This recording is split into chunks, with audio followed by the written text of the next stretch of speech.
Selamat sore sahabat-sahabat Rumah Hijau Net dimanapun berada, kembali bertemu dengan saya Andito, Urban Farmer dan Motif Farmer dari Cipinang Muara, Jakarta Timur. Apa kabarnya sahabat semua di sore hari ini? Semoga sahabat semua dimanapun berada dalam keadaan penuh bahagia, penuh sukacita, dan apapun kondisinya ketika sahabat semua mendengarkan tayangan ini dalam keadaan sehat, syukuri rasa nikmat sehatnya. Dan kalau kemudian sahabat semua dalam keadaan mungkin kurang sehat, sedang ada tantangan lagi isoman dan sebagainya, saya mendoakan semoga sahabat semua dapat segera pulih, dapat segera sehat kembali, dan tidak ada sebuah penyakit atau kesulitan yang sia-sia selama kita mau mengambil pelajaran. Konon kabarnya setelah kita melalui sebuah fase sakit gitu ya, tubuh kita ada sebuah penyesuaian, ada antibodi baru yang muncul, dan hal itu akan semakin menguat lagi ketika kita barengi dengan rasa syukur dan kebahagiaan. Harapannya rubrik-rubrik di Ngobrol Sore Urban Farming ini bisa membantu sahabat semua menemukan kebahagiaan itu. Jadi pastikan ya, mungkin saja sahabat semua sedang mencari katakanlah informasi atau sahabat seperjalanan dalam proses urban farming dan composting, pastikan setiap hari Kamis sore ya sekitar jam setengah 4 sampai jam 4 itu standby di Instagram saya. Selama tidak ada halangan yang berarti saya pergi atau kemudian mungkin saya kurang enak badan atau katakanlah saya ada agenda-agenda lain, saya akan berusaha untuk tetap hadir di dalam Ngobrol Sore Urban Farming ini untuk menjawab pertanyaan-pertanyaan sahabat semua terkait dengan urban farming dan composting. Karena sebenarnya pertanyaannya sudah banyak yang masuk dan saya sudah punya seperti bank data persiapan ya teman-teman.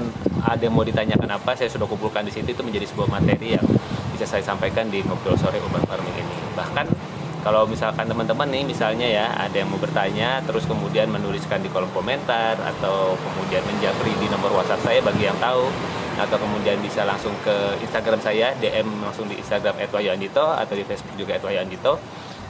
Kalau kemudian pertanyaannya saya anggap cukup urgent dan menarik, cukup relevan dan bisa langsung saya jawab, maka kita akan bikinkan menjadi materi Ngobrol Sore Urban Farming di episode selanjutnya. Ya, mudah-mudahan apa yang saya sampaikan di sini bisa bermanfaat, bisa menjadi sebuah kenang-kenangan, warisan, sebuah legacy yang kemudian bisa bermanfaat buat teman-teman dalam melakukan proses composting dan urban farming. Karena sebenarnya composting, urban farming, dan saya yakin hampir di semua profesi apapun yang ingin kita tekuni sebetulnya bisa dibuat sangat simple dan sederhana. Namun memang langkah pertamanya adalah memulai. Nah, apakah teman-teman sudah memulai? Yuk kita mulai dan nikmati setiap proses dan tantangannya. Untuk khusus urban farming dan composting, teman-teman ada rubrik ini, Ngobrol Sore Urban Farming, ada channel Rumah Hijau Net, ada saya, Wahyoandito, sebagai motif farmer Anda untuk kemudian kita menjadi teman seperjalanan. Siapa tahu prosesnya menjadi lebih menyenangkan dan lebih mudah. Ya, sore hari ini kita akan membahas tentang tantangan paling seru di dalam proses composting, yaitu belatung. Biasanya ini menjadi sebuah hal yang sudah dikhawatirkan sejak awal. Nggak hanya ibu-ibu loh, teman-teman semua. Bapak-bapak pun juga kadang merasa geli gitu dengan yang uget-uget seperti itu. Dan kabar kurang baiknya bagi orang-orang yang takut sama belatung itu sudah sepaket dengan proses composting. Karena yang ada kompos itu memang sisa bahan organik, dan yang mengompos bahan organik adalah salah satunya adalah si belatung ini. Karena sebenarnya mengompos ada banyak organisme yang saya pahami, namun yang kasat mata, yang kelihatan itu salah satu diantaranya adalah si belatung ini. Nah, makanya pertanyaannya waktu itu ini saya ambil dari pertanyaan satu sahabat saya. Kebetulan beliau memesan komposter ukuran 60 liter. Nah, motornya mana? Komposter kecil ukuran 60 liter yang kemudian karena beliau tinggalnya di apartemen, terus pertanyaannya banyak banget gitu ya seputar komposter, karena dia khawatir nanti bisa mengganggu tetangga, bisa mengganggu keluarga gitu ya, karena ada baunya nggak yuk, ada belatungnya nggak yuk, ini belatung berapa banyak dan berapa lama. Nah, ini salah satu pertanyaan beliau. Jadi belatung itu berapa banyak dan berapa lama sih? Nah, sebelum saya lanjut, saya mau menyapa dulu teman-teman yang sudah kelihatan muncul di Instagram live saya. Ada Kak Duk Tapevan. Ini sahabat saya yang tinggal di Jakarta Pusat kayaknya ya. Ini salah satu saya nggak tahu nih yang nonton siapa nih, karena yang saya pahami ini sepasang saudara kembar. Saya nggak tahu yang lagi pakai akunnya siapa, apakah yang lagi seneng ngomposnya atau yang satunya. Ya, siapapun Anda, halo apa kabar? Kalau masih nonton, mantap, semoga terus berlanjut proses kompostingnya, karena sekali lagi proses komposting adalah sesuatu yang akan terus berjalan seiring selama kita punya menghasilkan sisa bahan organik. Kecuali Anda sudah tidak belanja ke pasar, Anda sudah tidak makan, mungkin Anda sudah tidak menghasilkan bahan organik. Dan bisa jadi pada saat itu mungkin kita yang sudah jadi sisa bahan organik. Kalau kita sudah tidak menghasilkan sisa bahan organik, bisa-bisa jangan-jangan kita yang sudah jadi sisa bahan organik. Kita sudah dikompos gitu ya, apakah dikompos di kubur atau dikomposnya di kremasi, dibakar, tebar di laut, dikomposnya dengan cara seperti itu ya, atau kemudian dikompos dengan cara yang lebih tidak biasa lagi di kota besar, mungkin seperti dikompos di dalam gua seperti di daerah Toraja mungkin, atau diletakkan di gunung-gunung supaya dinikmati oleh burung-burung. Pada akhirnya kita akan terkompos, sahabat semua. Nah, mengapa kemudian kita tidak mulai menyadari, menikmati, dan melihat bahwa ya proses composting ini bagian dari kehidupan kita. Jadi tinggal tunggu aja kapan giliran kita dikompos gitu ya. Nah, sebelum itu yuk kita kemudian mencoba menjadi bagian dari manusia-manusia yang kebetulan dianugerahi pikiran dan perasaan ini, untuk kemudian apakah kita tega untuk terus-menerus menzalimi tempat tinggal kita dengan cara membuang sampah bukan hanya sekedar pada tempatnya sekarang ya, tetapi ditumpuk begitu saja nih. Kayak sekarang level kita sudah harus lebih upgrade lagi teman-teman. Sudah kita harus bisa membuang sampah sesuai dengan jenisnya. Jadi memilah sampah sesuai jenisnya dan mengolah sisa bahan organik Anda. Ya, saya akan terus-menerus mengingatkan ini sebenarnya untuk mengingatkan diri saya sendiri sih. Diam-diam aja ya. Saya bikin rubrik ini sebetulnya untuk mengingatkan diri saya sendiri bahwa kalau saya ingin, karena saya ingin proses composting ini berjalan panjang, bukan sendirian. Kalau saya sendirian mah saya lari aja gitu. Tapi saya ingin berjalan panjang, maka saya butuh teman-teman seperjalanan sebetulnya. Makanya saya membuat rubrik belajar composting online. Rubrik belajar composting online supaya kemudian semakin banyak teman-teman yang bisa melakukan composting bersama-sama. Kan saya jadi dapat nomor kontaknya, saya jadi dapat katakanlah media sosialnya, kita terjadi engagement.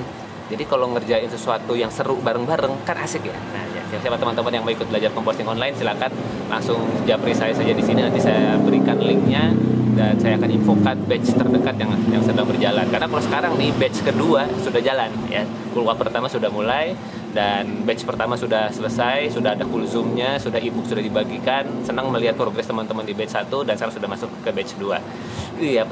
Antusias gitu. Saya senang banget melihat semangat teman-teman, karena pertanyaan saya yang pertama di batch 2 itu adalah boleh nggak cerita apa sih, ada trigger apa yang kemudian membawa teman-teman jadi mau belajar composting? Karena saya ada ceritanya. Ya saya nggak akan ceritakan sekarang, nanti kepanjangan videonya dan tema kita yang utama tentang belatung ini malah tidak terbahas. Nah, saya mau sapa lagi dari teman-teman saya yang sudah hadir. Ada Kak Riza Aulia Arifin, ada Kak Dr. Ningrum, Kak Dewi Sartika, ada Kak Cahaya Cipta. Nah, mudah-mudahan teman-teman yang menyaksikan ini, silakan kalau ada yang mau ditanyakan seputar composting dan urban farming, silakan sampaikan di kolom komentar.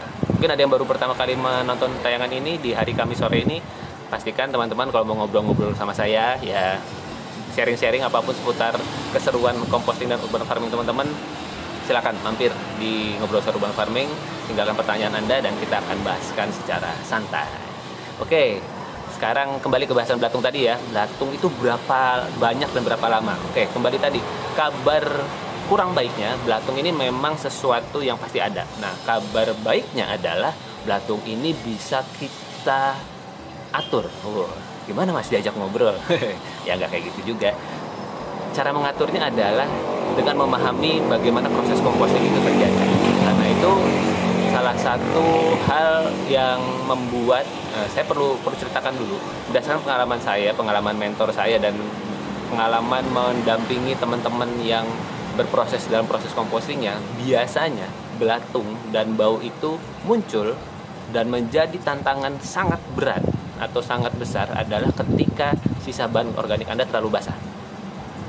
Jadi kalau misalnya saya pernah datang ke sebuah tempat teman saya sudah ngompos pakai ember cat gitu, ditumpuk-tumpuk situ aja semuanya, ditumpuk-tumpuk, luarnya kelihatan ke kompos, tapi begitu kita gali sampahnya wing ini ya, aromanya langsung muncul lagi. Padahal itu adalah kompos yang sudah berlangsung 2 atau 3 minggu. Jadi sudah sekian lama tetapi baunya nggak hilang-hilang. Terus ada yang sampai belatungnya keluar-keluar kemana-mana, sampai mengganggu tetangga segala macam. Nah, kenapa bisa begitu? Kenapa itu bisa terjadi, sahabat semua? Jadi saya perlu berikan sebuah gambaran bahwa kalau teman-teman udah praktek sih lebih enak membayangkan ini ya. Tapi saya bayangkan buat teman-teman, katakanlah saya anggap teman-teman baru mulai melakukan proses composting. Saya berikan informasi kepada Anda bahwa yang namanya composting sisa bahan organik itu pasti sampahnya basah. Ya, sampahnya pasti basah. Karena basah maka dia menjadi lembab. Begitu lembab, disitulah munculnya bau dan belatung. Nah, bagaimana cara mengatasi bau dan belatung? Kabar baiknya lagi, sahabat semua, dia diatasi dengan cara yang sama, yaitu dengan cara diberikan sesuatu bahan organik yang bisa mengurangi kelembapan. Kita menyebutnya penggembur. Jadi penggembur menjadi salah satu langkah penting dari 8 langkah mudah yang ada di ebook yang saya bagikan kepada peserta-peserta belajar composting online. Salah satu langkahnya adalah dengan memberikan penggembur. Penggembur itu berupa apa? Berupa serbuk gergaji bisa, daun kering bisa, abu gosok kalau masih ada di tempat Anda itu juga bisa dipakai. Nah, berdasarkan pengalaman saya, ya karena kebetulan saya tinggal di Jakarta Timur, saya punya supplier serbuk gergaji yang buat hamster itu, yang buat hewan piaraan. Ya udah saya ambil itu sebal gitu ya, sekarung besar. Ya udah itu kemudian lumayan banget jadi bahan composting saya. Nah, jadi sahabat semua, kalau kemudian belatung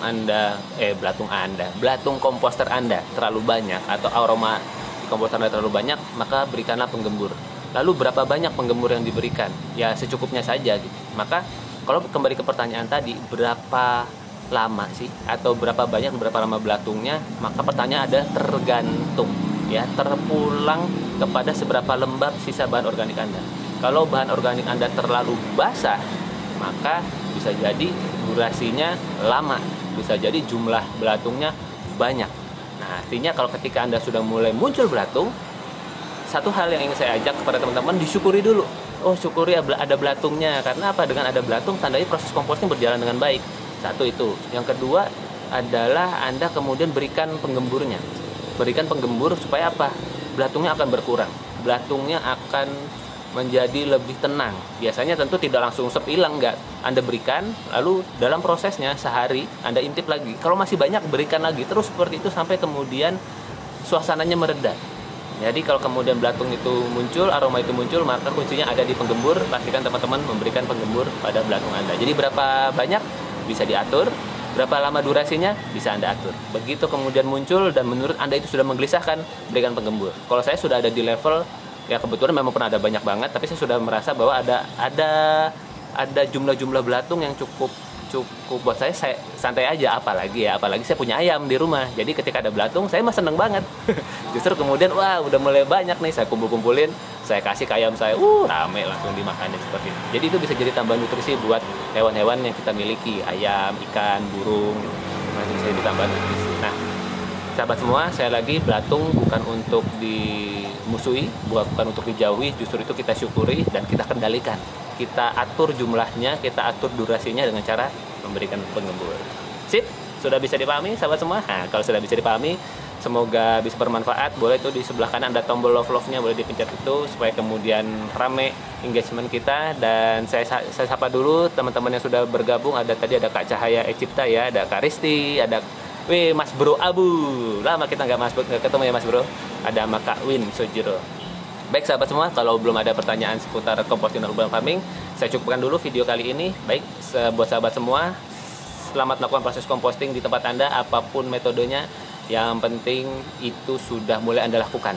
Dan namanya tantangan berupa belatung itu pasti terjadi. Makanya nikmati saja. Ada pertanyaan dari Kak Cahaya Ecipta. Kak, gimana kalau BSF hendak dipanen juga? Boleh banget Kak, silahkan aja. Karena BSF itu kalau kemudian berlebihan ya kita panen aja, terus ya udah langsung kemudian kasihkan saja ke panen, mungkin buat hewan gitu ya, kayak buat ikan, burung dan sebagainya. Kalau di kompos pot gimana Kak? Ya kadang juga muncul sih Kak Risti di kompos pot itu gitu. Penggembur itu termasuk karbon. Kalau nggak salah ya, saya jujur nggak terlalu pandai ini dalam istilah-istilah itu. Kadak, gimana manggilnya? Kadak. Jadi nggak terlalu, kurang terlalu pandai dengan istilah. Tapi yang saya pahami termasuk dengan sampah coklat gitu ya. Sampah yang kemudian sebenarnya fungsi sampah coklat adalah untuk menggemburkan, untuk mengeringkan supaya kemudian tidak terlalu banyak sampah hijau kan. Kalau terlalu banyak sampah hijau berarti dia terlalu lama nggak terkomposnya. Jadi dia perlu ada keseimbangan. Di internet ada yang bilang banding karbon 2 nitrogen 1. Boleh, silahkan. Bahkan kemarin waktu itu di grup komposnya ada yang bilang menggemburnya bisa 9:1 apa berapa gitu. Ya kalau begitu penggemburnya ya pasti cakep hasilnya kan, pasti kering. Kalau begitu kering ya pasti aman, udah nggak akan ada bau dan belatungnya. Jadi memang kuncinya di situ teman-teman. Kalau kemudian sisa bahan organik Anda terlalu basah, maka belatungnya banyak. Jadi ingin mengurangi belatung, maka berikan sisa bahan organik yang berupa penggembur yang kering-kering, sampah coklat atau disebut sebagai katakanlah tadi sebut karbon dan sebagainya. Nah, bahan-bahan yang seperti itu yang menyerap air. Jadi ketika dicemplungin menyerap air. Ingat jangan kasih tanah ya, karena tanah itu berfungsi menjaga kelembapan, bukan mengurangi kelembapan. Sisa bahan organik Anda, kecuali di kompos pot ya, kayak Karisti yang sudah melakukan, ya itu pakai tanah. Tapi kalau di komposter atau di ember komposter, tidak disarankan menggunakan tanah karena nanti sampah Anda nggak kering-kering. Itu ya, ada Kak Rega Fok baru bergabung, nanti disimak tayangan rekamannya aja ya Kak. Baik sahabat semua, terima kasih. Sampai kita ketemu lagi di Ngobrol Sore Obrolan Farming episode selanjutnya. Saya Andito, jaga kesehatan dan semoga apa yang kita lakukan, proses composting walaupun sesederhana mungkin itu sudah berkontribusi menyelamatkan bumi kita dari diri kita sendiri. Sampai kita ketemu lagi di Ngobrol Sore Obrolan Farming episode selanjutnya. Bye.